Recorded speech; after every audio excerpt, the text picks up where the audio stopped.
Hi there! I'm Dee Dee Marcelli, and I am here with my dear friend Rick Galinson. He is the special effects wizard. He is. That's a bit much. But it's true. We were talking about this, and how you like to describe yourself is that you are an artist in metal. Yeah, we sculpt out of metal. So it's kind of, he's like a cousin. This is a stretch, but this is like a cousin to a makeup artist world. This is the big guy that if we actually took what we do and we stepped it way up, this is what we could become. So that's why I'm here with Rick, because he's so impressive. He's got just like this resume that's crazy. He's done Jurassic Park. The first Jurassic Park. Men in Black. Men in Black right? 1 and 2. And Batman Returns 2? No, Batman Returns. Batman Returns, but Spider-Man. Spider-Man 2, we built Dr. Octopus. And Joe Young, we built all the gorillas. Lots of commercials, lots of independent projects, lots of TV shows, inventions on the side, company props for conventions. Anything you want to build, we can build. But incredible, and all really artistic. Just extremely artistic. Yeah. More so, not so much the structure of what we're building, but the approach to how we build it, because there's not a store where you go buy a dinosaur. Right. You have a movie, go get a dinosaur. What am I going to do? You got to figure it out from step one. Well, I saw back there, actually, and we'll show a little close-up of that later for you, but you have a picture that you hand drew. Of this on graph paper of the spitter. Right? Yeah. So on Jurassic Park, which we built in 91, 92, we didn't have computers back then. Uh-huh. People had computers in their houses, but they're very archaic by today's standards, very slow. The graphics were horrible. There weren't really any CAD programs per se for the layman. Big huge companies like Boeing or those companies would have serious CAD design packages where they cost millions of dollars, but we didn't have access to those things. So it was all hand drawn. Yeah. You draw some mechanical thing and then you go, oh, it's got to move over here an inch. You have to erase it and then redraw it over here an inch, and then you got to do all the trigonometry, like where's that hole, X, Y, Z, that nightmare. You have to do it manually, every single piece and every hole, and figure it all out yourself, and then go try to machine it on these machines. Yeah. It was painstakingly difficult and slow, and now you have this entire room that's just filled with. There's machines all over the place. Yeah. And there's drones up on the ceiling. Keeping an eye on us. Yeah. But, and you've invented other stuff, right? You have a paintball. I have a patent on a paintball, the fastest shooting paintball gun in the world. It's a paintball Gatling gun. It's 6 barrels. It's electric, so it spins the barrels. And every good movie has a Gatling gun in it. You'll see Arnold Schwarzenegger's always holding one. Yeah. And this thing shoots over 60 a second. So it's a really bad paintball. I don't want to be around that. No, you don't want to be on the front end of that. No.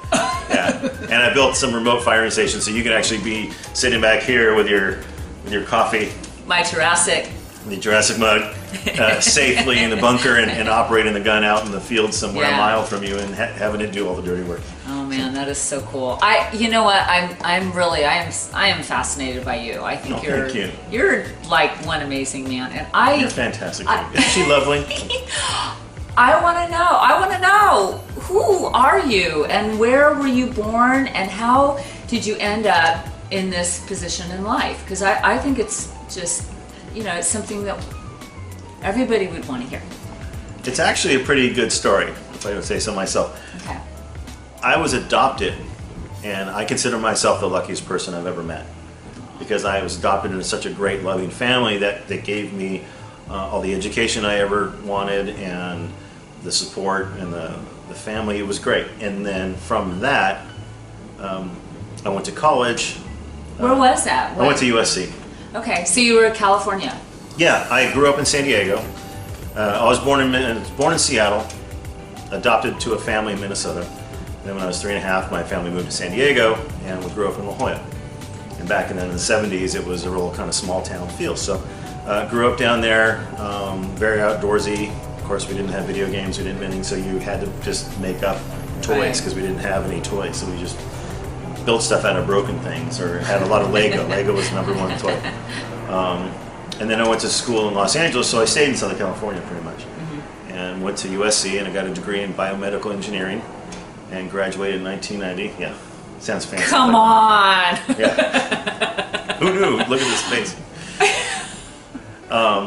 Anyway, the engineering degree wasn't so much, a lot of my friends were pre-med and they went on to be doctors, and I said I don't want to sit in school for another 7 years and do that. So I graduated with that, and then immediately called people I had heard the names through a couple of connections, and started working for Kevin Yeager, who did Child's Play 3, and that was my first job. Bill and Ted's Bogus Journey, Child's Play 3 at the same time, so I got in there as an intern. And it's your first job? My first job, yeah. Come on. I know, it's crazy. So that's when I first saw some of these machines. I said, what's that? And they said, it's a mill or a lathe, and I said, what's that do? Yeah. And they said, oh, I'll show you. And you cut metal, you drill holes and whatever. And I said, oh, that's amazing. You know, because up until that point, all my construction techniques were kid-oriented. They were Lego. They were erector sets. You didn't really have drills and things. You just grabbed existing pieces and were confined by their creations to what you could build. And once I saw these machines that allow you to make your own pieces, sky's the limit. You can make anything. So it really, just watching, you know, looking back at me, if I could be a fly on the wall and go, just watching the exposure to this technology and what I was able to do with it. Because I do a lot on the side, other than just movie stuff. I have a lot of inventions, and I'm always building things for Halloween and my kids, and just ideas I have. I want to build that. Yeah. Well, you're an artist. Yeah. You're an artist. Kind of. I never thought of myself that way, because I always thought art and engineering were, you know, opposing forces. But there is so much art in engineering. There really is. So well, what you create. I mean, you know. It's not just a big chunk of metal. Yeah. It's, you know, it's fascinating. It's a lot of fun. I'm a really lucky person to have fallen into this industry, and you know, I thought this was going to be kind of a summer job, just a little fluke, until I got an engineering job, you know, doing genetics or something, and then just kept in it and kept going. And you're so good at it that you just kept. Thank you. Dream rises to the top.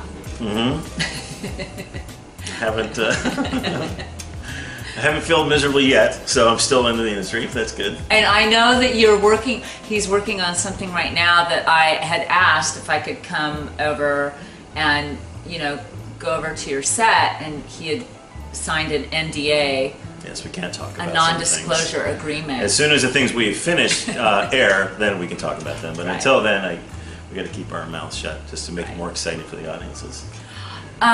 Jurassic World just opened. Did they use some of your stuff from Jurassic Park? Did they use... The only thing of mine that was in Jurassic World was a reference to the spitter.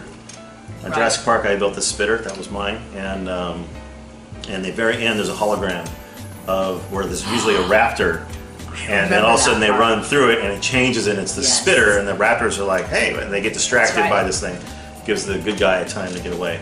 I was shocked to see that, but I don't know where that footage came from, or that digital image, but that I'm sure was not anything I was part of. But the company I worked for, Legacy Effects, did the only live-action dinosaur in that film. It was the dying Brachiosaurus or Brontosaurus. It was the one that was laying on its side, and it came up to the head and neck to, you know, interact with it. Yeah. And then I had heard that there was a get-together that you went to recently, because all the people that worked on all the Jurassic... All the other 3 Jurassic Park movies were done by Stan Winston Studios. Stan passed away, sadly, a few years back. Very well respected. Great guy. Innovator, leader in the industry, just an amazing person. And gave me my big break, and it was just, I owe it all to him, really.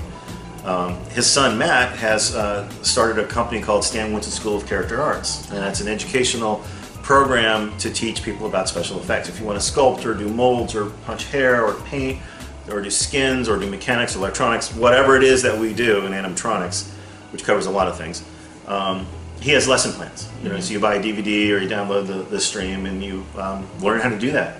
And all these lessons, I did one, I was an instructor there for basic electronics. What's a volt? What's an amp? How do you make a motor turn? How do you turn lights on, blinky lights, things like that. The real basics of beginners, so it's really focused towards kids Yeah. that are in high school who don't have the means to learn from professionals or to get the equipment. So one of my friends did one on how to build a mechanical hand, but at the plumbing store. Not do you have these giant machines which make it easy and they're really high tech. Right. How do you build it out of found items? Yeah. You know, how do you get a hinge? What do you use? You know, so it makes you think outside the box and get creative.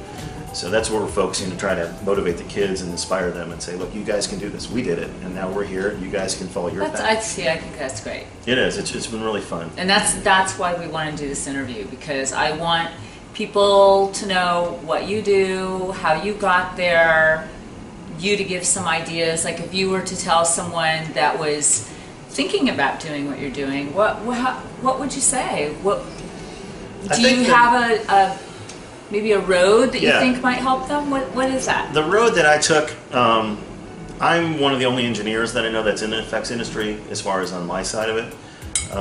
So that's not a requirement in any sense of the word. And today with the internet and all the access you guys have to technology, to learn electronics or learn things like that, it's right at your fingertips. I would kill for that when I was a kid. It was, how do you drill a hole, or what's the... I don't know, I'd have to walk down to a library and check out a book and just hope I could find it. I mean, it was ridiculous how slow things went back then. Yeah. Now you type it, and on a forum, you might be talking to an engineer from NASA. Yeah. Which is actually, when I started doing electronics, I'm like, what is a transistor? And I got all these people responding, and they were like engineers from NASA, just helping out some kid online. They couldn't see or hear or didn't know, and it's like they were giving it back. Yeah. So what I would suggest for anybody out there who wants to get into any field that they're interested in, if you're passionate about it, do it as a hobby, do it as your love, because if that's what you're passionate about, you know, you do. Yeah. And then you develop your resume, portfolio. Take pictures, lots of them. Just document what you've done, show what you've made, and even if it's crappy, it's something you've completed and done, and it shows the hiring person, okay, this guy doesn't have the tools we have, of course, he's not going to be able to, but look, he's trying, he's got a lot of heart, he's really, you know, he's got some talent. Okay, let's see what he does with our stuff. Do you take on apprentices ever? Once in a while we do. Depends on the shop. There are a few shops out there, special effects animatronic shops, that love to bring in new kids, and you know, you intern for a summer or you work for free for a few weeks, and then if you've got some skills, or hopefully if there's another job lined up after that, they'll hire you on. You know, don't expect the big bucks, you got to pay your dues, and that takes a long time. And I remember hearing that a long time ago and just going, I don't want to take this much time, and I want to go right to the top. And yeah, you know, the ego gets in the way a little, and if you have the ability to pull your ego back a little bit and learn from people who are there, you know, you have to do that. So my one last question is, in just complete this sentence. Not like a Mad Lib, right? Clean it up. Okay. My job is fantastic. It really is. I get to play every day. You know, that's what I tell people, but you know, it's really hot, it's humid, and I cut my thumb really bad today on metal, and you're stressing out about deadlines, and you're, you know, and then you look back on that day and you're like, that was kind of fun. I mean, we made some cool stuff. Yeah. Stuff that didn't exist before. We took a big chunk of metal and we drilled and milled and now there's something that exists there that will be around for 1,000 years or more. It'll be in a junk pile somewhere, but it will be there, and I made that little piece of whatever.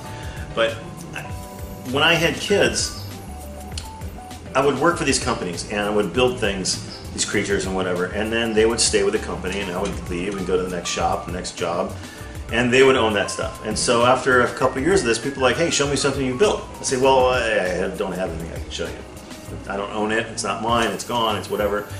And that kind of got to me. So then I started setting up my own shop and buying tools. Like every year I get a new tool or something, or I go to auctions and get, you know, machines that have been used, and started building my own things. And then when my kids came along, I didn't have a lot of free time, but when they went down for naps, I would put an hour in, and I figured if I put an hour in design today and an hour in design tomorrow, then I build a part tomorrow, the next day, and build a part. After about a week, I've got 7-8 hours into a project. That's starting to become like a decent amount of time. And after 2 weeks or a month, you got 30-40 hours into something you want to do for yourself. And now I have this thing I built, and it's mine, and it stays with me, and I can show people, look what I built. Yeah, yeah. And it's really fulfilling to say, look, I made this, whether it's a film or music or whatever you're going to do, step by step, break it down. And that's what I love. Now that I have things, I can say, look, I did this and I made this. So that's where my inventions come from, and the things for Halloween that everybody loves. And well, like I said, I think you're really amazing, and you've done some incredible things. And cheers to you. Thank you. And thank you for having me. I'm so glad Absolutely. you guys got to watch and meet Rick and see his world. We'll see you next time. Thanks. Bye. Bye.